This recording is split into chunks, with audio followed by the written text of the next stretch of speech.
Bonjour Mickaël. Bonjour Maureen. Tu es agriculteur illustrateur, donc c'est un profil un peu atypique. Et aujourd'hui, tu vas nous parler de ton travail d'illustrateur essentiellement. Déjà, depuis quand dessines-tu ? Depuis tout petit. Depuis tout petit, je dessine beaucoup, mais j'en fais mon métier depuis 2010. D'accord.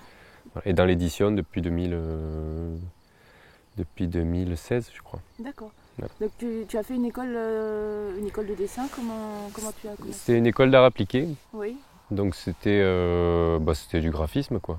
oui, Donc on apprend à associer la typo, les textes à l'image, mais aussi l'édition, un peu d'illustration, du storyboard et tout ça. Donc après je suis parti vers l'illustration, mais ça m'a quand même servi, ça me sert toujours. Avant je mettais l'illustration au service du graphisme, maintenant c'est l'inverse. d'accord. Voilà.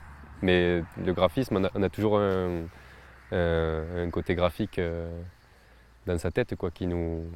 Oui, des quand règles de base on qu'on dessine, utilise, oui. En général, quand on dessine, on aime bien faire des lettres, faire du lettrage, D'accord. englober son travail, le suivre. Voilà. Et donc, lorsque tu as fait ta formation, est-ce que tu savais déjà que tu reprendrais l'exploitation de tes parents ? C'est ce que j'ai cru comprendre. Et que tu serais donc aussi agriculteur en parallèle. Est-ce que c'est quelque chose que tu avais prévu depuis longtemps ou ça s'est fait comme ça ? Ah oui, depuis tout petit aussi. Quand d'accord. j'étais petit, je voulais faire le paysan et de la bande dessinée. Et parce que moi j'ai repris, mais c'était mon grand-père du côté. J'ai repris, en fait, c'est passé de mon grand-père et de mon grand-oncle à moi. Il y a un des deux métiers qui prend le pas sur l'autre. Ça dépend des périodes. Comment tu arrives à gérer les deux ? Ça dépend des périodes. Mon équilibre, c'est moitié-moitié. Mhm. Mais quand même, je regarde la météo pour commencer. Et il y a des périodes. Après, il y a des périodes de. Par exemple, en hiver, il y a une période d'olives. Il faut les ramasser quand c'est le moment. Ouais. Le foin, c'est pareil, il faut le faire quand c'est le moment. Et puis après, quand les fruitiers, voilà, c'est un peu la nature qui commande, quoi. Comment tu as fait pour rencontrer des éditeurs, pour mettre en place des collaborations avec des auteurs ? Parce que des fois, tu travailles avec un auteur qui lui fait le texte et toi, Ouais. tu fais l'illustration. Donc, comment ça s'est passé ? Ça a démarré localement, avec un copain. On a fait un livre avec José Rubio, on a fait un livre sur les rues de Draguignan. C'était des portraits de personnalités qui avaient donné leur nom aux rues. Après,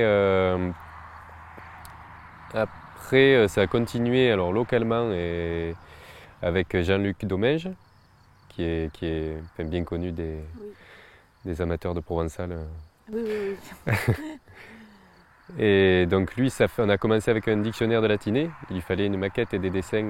Donc on a fait un gros travail de 600 pages, là. Enfin, surtout lui, puisque ça faisait 30 ans qu'il travaillait dessus. Et après on a enchaîné, on fait à peu près un livre par an ensemble. Voilà. Donc c'est des petits livres de 500 ou 600 pages. Il ne sait pas faire moins. Alors, parallèlement, moi j'avais fait un concours dans le Puy-de-Dôme une année avec un petit livre qui s'appelait Paul à la poule. Qui n'a pas gagné, mais qui a été pris par un éditeur l'année d'après, quoi. Ils sont dans les deux CF, c'est Marmaille et compagnie, donc Paul à la poulette. Il y a un autre livre qui a suivi. Après avec Pascal Coletta, qui était un copain qui m'a été présenté par Jean-Luc. Bon, maintenant on est compères, on a fait 3 bouquins ensemble. D'accord. Localement et de manière plus nationale, donc chez Beurre Salé, un bouquin qui s'appelle Ange et un autre qui s'appelle Tiburce pour la jeunesse, l'histoire d'un mouton. Voilà. D'accord. Le journal d'un mouton. Et alors, est-ce que ça se passe à chaque fois de la même façon avec les auteurs ?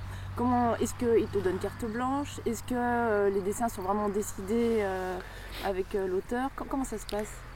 Alors en général, j'ai carte blanche, surtout quand c'est pressé. Mais sinon, je soumets quand même à un stade plus ou moins avancé les dessins, quoi. Et une fois que c'est validé, voilà, on met au propre. Voilà. Tu as fait une résidence d'artiste.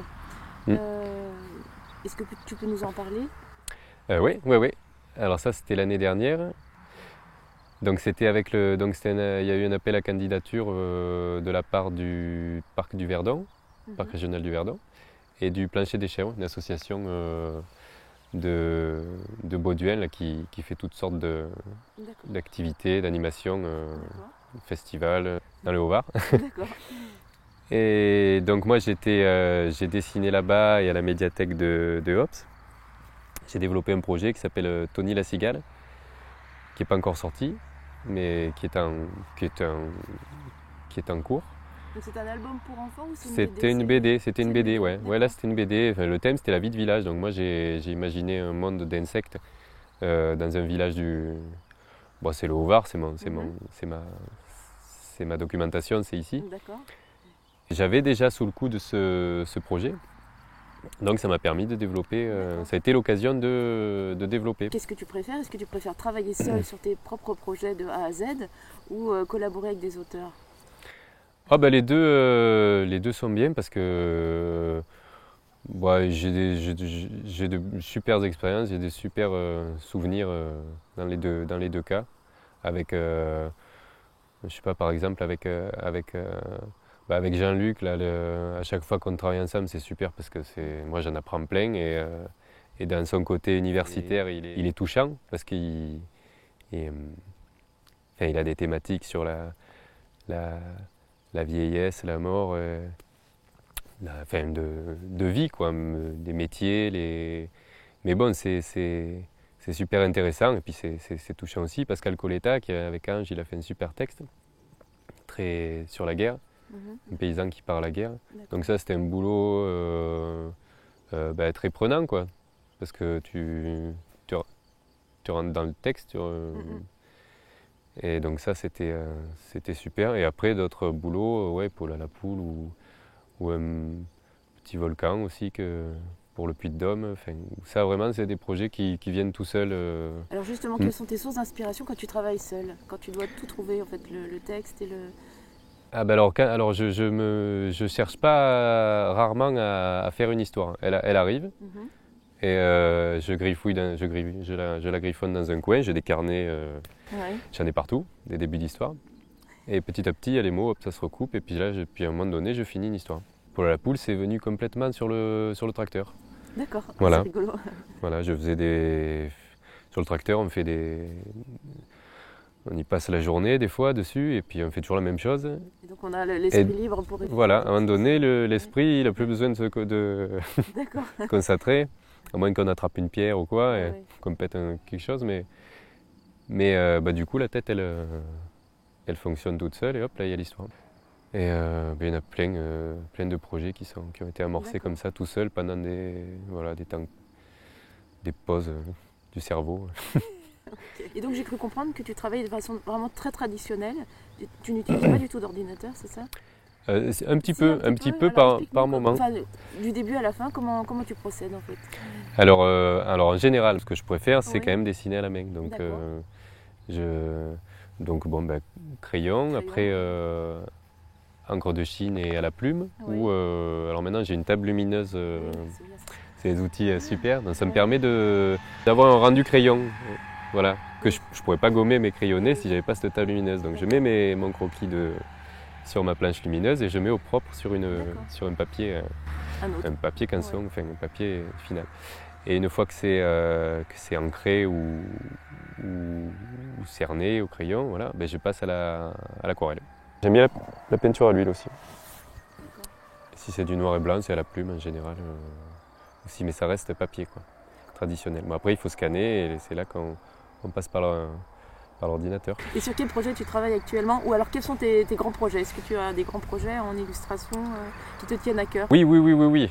Dans les carnets, là, j'ai vraiment des projets qui me tiennent à cœur. Mais en ce moment, je suis très pris par une bande dessinée qui me tient à cœur aussi. Là, je focalise dessus. C'est un travail avec un auteur? Ça, oui. Alors ça, c'est avec un scénariste, Pierre-Roland Saint-Dizier, qui m'a été présenté par un collègue aussi. Et donc il a bouche à oreille qui fonctionne. En fait, oui. Oui, c'est vraiment les hasards et les rencontres, quoi. J'ai rencontré Cédric Fernandez dans des ateliers à à Los. Et il m'a dit, bah, tiens, moi, il y a mon scénariste qui cherche des dessinateurs pour des D'accord. projets. C'est venu comme ça. Et D'accord. donc, il avait ce scénario qui était pris par un éditeur, Ankama, qui s'appelle Plein Ciel. Et donc, c'est un univers qui m'est pas familier du tout. Ça se passe dans une cité grand ensemble Ah oui. à Mulhouse, C'est pas dans les années 90. Donc voilà. Mais bon, ce qui m'a plu, c'était le côté village des immeubles, au final. Quartier, c'est quartier populaire, du Oui, coup, oui, oui. ça me plaît aussi. Tout plein de la diversité, quoi, dans les habitants, voilà, entre voisins. Donc, allez, banco, j'ai dessiné Ça t'a fait voilà, voyager. depuis un an, je dessine des immeubles et Ok.